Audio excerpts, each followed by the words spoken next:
An enemy has invaded a part of our country. মুভিটির গল্প গড়ে উঠেছে ফিনল্যান্ডকে কেন্দ্র করে। হুট করেই ফিনল্যান্ড একটি বড় ধরনের বিদেশি আক্রমণের শিকার হয়।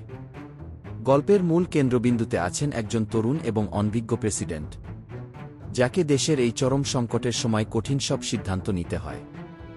একদল ভাড়াটে সৈন্য পুরো ফিনল্যান্ড সরকারকে জিম্মি করার চেষ্টা করে এবং দেশে যুদ্ধাবস্থা তৈরি হয়। ট্রেলারে দেখা যায় দেশের ভেতরেই শত্রু ঢুকে পড়েছে এবং সাধারণ মানুষের জীবন বিপন্ন। ট্রেলারের একটি ভয়েস ওভারে বলা হয়, তোমার সামনে দুটো পথ আছে। একটি সঠিক পথ বেছে নিলে পৃথিবী রক্ষা পাবে, আর ভুল পথ বেছে নিলে পৃথিবী দানবদের মনস্টার্স দখলে চলে যাবে। এটি মুভির মূল থিমকে ফুটিয়ে তোলে। ট্রেলারে প্রচুর পরিমাণে ট্যাঙ্ক ফাইট, হেলিকপ্টার অ্যাটাক এবং কমান্ডো অ্যাকশন দৃশ্য রয়েছে।